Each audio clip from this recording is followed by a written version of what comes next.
everyone. We are back with the GSMC Wrestling Laureate podcast brought to you by the GSMC Sports Network.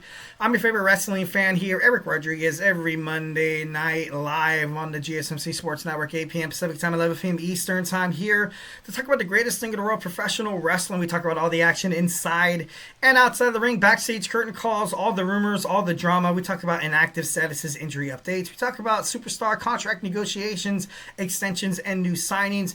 We talk about promotions from AEW to WWE, the TNA, to Ring of Honor. If it makes major news in the world of professional wrestling, we talk about it here on this show at 1,010%.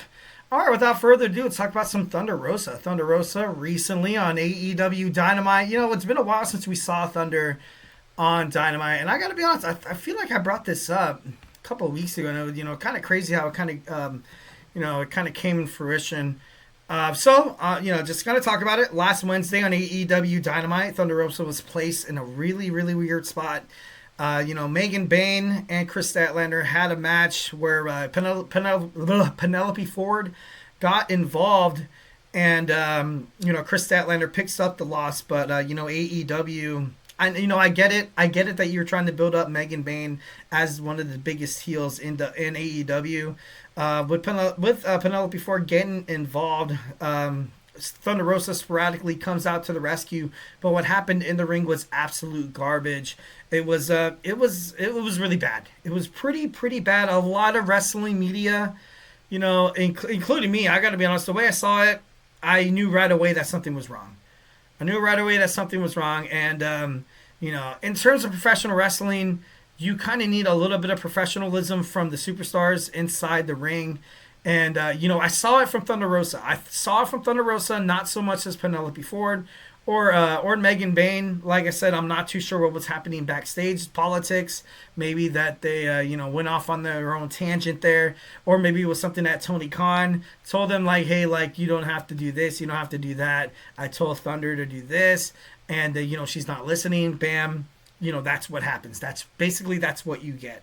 Maybe sabotage, but it was definitely one of the worst, like, babyface run in with like a steel chair or like a rescue attempt in professional wrestling or in AEW history. It was awful.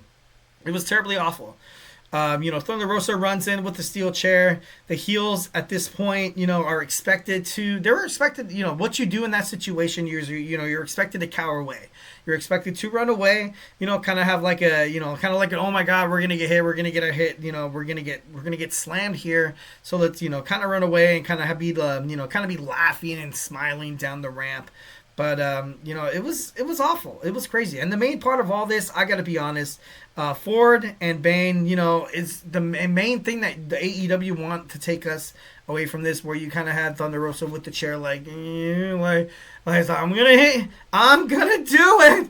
Man, you move. No, I'm going to do it. Like, is that really what they wanted us to think in AEW? Like, are you serious right now? Like, did people want us to believe Penelope Ford and Megan Bayne were complete badasses? Is that what they wanted? Or did they thought that, Thunder Rosa was be like, oh, you know what? She has that, like, in the ring, self-turmoil, which is like, you know what? I'm not going to hit you with the chair. I'm not going to stoop down to your level, so I'm not going to swing. But it wasn't like that whatsoever. And you could totally tell from the body language, all the nonverbal cues was, like I said, it was just awkward. It was bad. It was very uncomfortable to watch. And it made Thunder Rosa look kind of stupid. And, it's crazy. And I feel for Thunder Rosa. She looked confused.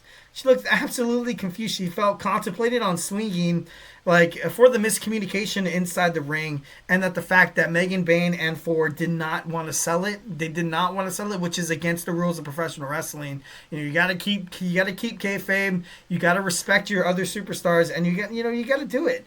And if you're not gonna do it for yourselves, do it for the fans. Do it for the show. Bayne and Ford obviously made Thunder Rosa in her return to AEW Dynamite look absolutely stupid, omnipotent, like she was basically the young, unexperienced wrestler. She spent too much time in the podcasting booth with Bully Ray Dudley and Mark Henley to be considered as a wrestler anymore. and it's just awesome. It was just awful, absolutely awful. And all the, she came out all nonchalant, and even after that, Ford grabbed the chair. She grabbed the chair in like a weird like little like I don't know. She willingly like grabbed it, like she grabbed it, like like I was talking about before. Like she was a 6-year old like in the playground. She grabbed the dodgeball of Thunder Rosa was like, I'm gonna hit you, I'm gonna hit you, and like she's like, no, you're not. Like, you know what I mean? Like, it was just so awkward. It was so damn awkward. And like I said, I get it. You want to make Bayne the total heel, the total badass. But Penelope Ford stood in front of Megan Bayne like she was the badass. And it was just, I don't know. It just looked awful. It looked absolutely awful. And it got to the point where once when Penelope Ford was trying to grab that chair from Thunder Rosa, Megan Bayne was put in a perfect spot where she had an open attack on Thunder Rosa. I bet even Thunder was like, all right, okay, so this is what we're doing. Okay, so then she was like, all right, I'm going to get beat down by Megan Bayne right here. This is the heel. This is what's going to happen. And it didn't happen. It never freaking happened. Megan Bayne should have attacked. She was being a true heel. She should have attacked. And then you got Ford, you got Bayne. They finally make their way to the front after the referee had to make a step in. After he had to basically be like, all right, you had to come in. I felt bad for the ref too. I kind of felt bad for Kris Statlander too. He's just kind of laying there. She's like, oh my God, what's going on? Like, why is this happening? And oh God, it was just awful. And then, she throws the chair on the ramp out of frustration. I can only imagine how pissed off Thunder Rosa was, But then again, it could have been a miscommunication. And, it's all fair. It's all fair in love and war. But I don't know. That was just really, really bad. There were so many spots. And Thunder Rosa really honestly gave those two girls so many open opportunities to be like, even if it was botched, even if it was a miscommunication, she gave them so many openings to make it right, and they didn't. And that's why it made a lot of, wrestling media believe that maybe, she was set up. Maybe Thunder Rosa is being sabotaged from AEW. Maybe Tony Khan, we've seen it happen with Sammy Guevara. We've seen it happen with, CM Punk, with Ricky Starks, which, Thunder Rosa was super happy. She purveyed, actively, she publicly let it known that she was happy that Ricky Starks signed with NXT. That could have been, super freaking bad. But I don't know. It was just really bad.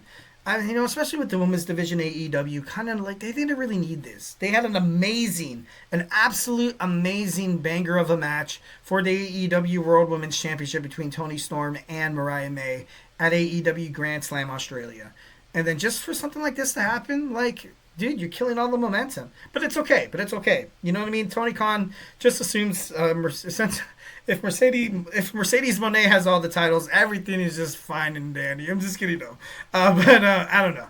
And like I said before, AEW has cut down production meetings, and look what happened. You have an awkward meeting inside the ring. I don't know. It was it was crazy. It was just absolutely awful.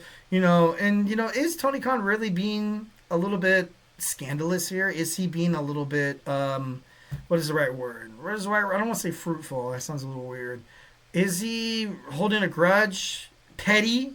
Is he being petty? Obviously you have Bully Ray, a part of LFG, WWE, Tommy Dreamer, TNA. Obviously part of this new partnership with WWE. You have Mark Henry, recently seen in WWE audience, and it seems like his son is going to wind up there. And I don't know. It was awful. Very, very awful. I feel bad for Thunder Rosa. Like I said, out of frustration, she threw the chair on herself. And, the fact that she, and this is another reason why a lot of people do speculate that it was a setup to make Thunder Rosa look really stupid, is that Thunder Rosa threw the chair. Kris Statlander was still down. You had Ford, Bayne, could have honestly had a 2-on-1 assault. Bam, once again, Thunder Rosa leaving it open for like something to come about this. But, it didn't really happen. You had Thunder Rosa remaining, professional. And, back in old school WWE, you had Stone Cold Steve Austin, you had The Undertaker, you had a bunch of wrestlers that was like, you know what? I don't want wrestling to seem that fake, I guess you can say, or that choreographed. So if you don't duck from this big boot, you don't duck from this clothesline, you don't duck from this chair shot, guess what? You're going to get tattooed. I let you know. I let you know. You choose whether to hear me. You choose whether to listen. Whatever happens, if you don't move out of the way, if you don't act accordingly, guess what? You're going to get, bam, done. And Hardcore Holly was really big on this in WWE. A lot of WWE wrestlers coming up said one of the greatest matches that they've ever had, one of the most roughest superstars was Hardcore Holly, because he was like, you know what? We can't BS them, the fans. We can't BS them that much. You know, they're smarter than they look. You know, everybody knows. You know what I mean? Like, it's not like that. So Hardcore Holly was able to, you know, like, dude, I'm gonna hit you. I'm gonna slam you on your head. The Alabama Slam, bam. I'm gonna drop you on your head and with a brain buster. You know, I'm gonna hit an elbow from the top rope, and I'm gonna hit you right here in the sternum. You're gonna come out with a bruised rib if you don't protect yourself. One of the, you know, obviously old school professional wrestling. It's really honestly not like this now, but I don't know. It's once, you know, Hardcore Holly basically said, honestly, it's not personal. Basically, it's just business. But I don't know. It's insane. People, like I said, people know that wrestling is choreographed.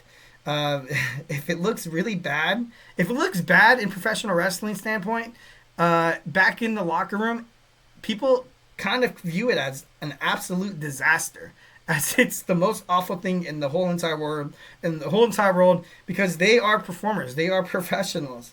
You know, when you go inside a wrestling ring, wrestlers are, you know, they have one job, is to protect the wrestler on the offense. Their job is to protect the wrestler on the defense, and vice versa. If you're a wrestler on the defense, you have to protect the wrestler on the offense. Look at what happened with JD McDonough when he did that backflip off the top rope and bruised his lung. Ivar was supposed to catch him, but his I think I saw his legs got caught up, or he tripped or something like that, and then bam, that's what happens, and and it's not good. It's not good. It makes it look it hurts the superstars. It's bad for TV. It's not good. But it did look, JD McDonough's move did look pretty freaking badass. And like I said, I'm not encouraging, wrestlers to injure themselves for our entertainment. But I thought that was actually, I was like, dude, JD McDonough's a badass, dude. He's a total dog, man. Total dog. Total dog. So like I said, is it, Tony Khan, punishing Thunder Rosa after everything, with the whole, her getting injured and everything that's going down with the Busted Open podcast, which is mainly like WWE circulated, around that kind of content and media. Will Thunder Rosa find herself in WWE one day? I feel like that would be a good spot. I wouldn't be, upset about it. Right now, she's making $500,000 a year. I think I read somewhere that her contract is year by year.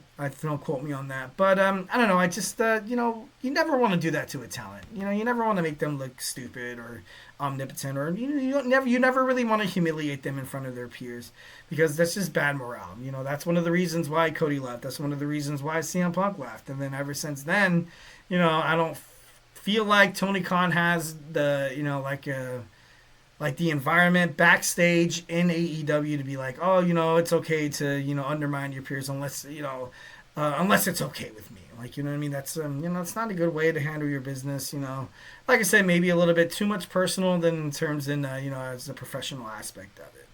But, no, Thunder Rosa, definitely, if you want to come make your way back to WWE and kick some ass, you can definitely do that. Or, like I said, maybe I'm just talking out of my ass here. Maybe there was a huge miscommunication. Maybe Megan Bayne and Penelope Ford, the moment Thunder Rosa stuck back there, they're like, oh my God, I'm so sorry. Like, you know what I mean? Like, we don't really know what happens backstage. Maybe some, some news will come from it, maybe in today or tomorrow. But as of right now, it's all speculation, obviously. Wrestling fan, that's what we do. That's what we love to do. And we're going to continue to do it. Who cares? Let's go. Thank you so much for tuning into the show, guys. Hope you guys had a great time. Make sure you guys Superman punch that like and subscribe button to the show. Follow the show, follow the network, follow us on Twitter /X, Instagram, TikTok, and Facebook for more content and updates. And if I have not made you a wrestling fan by now, just remember we have all other sports podcasts on the GSMC Sports Network. So make sure you guys tune into their shows as well. Once again, hope you guys have an amazing, blessed week. I'm going to be uploading some content during the week, so make sure you guys, smash that subscribe button so you guys can get some notifications, some cool wrestling things. Make sure you guys comment. Absolutely 1,010% comment after the shows. I want to make sure what you guys have to say. Comment. Maybe what you guys want me to cover in a segment. Should be pretty awesome. I will definitely want to hear from you guys 1,010%. So stay beautiful, but most importantly, as always, love you.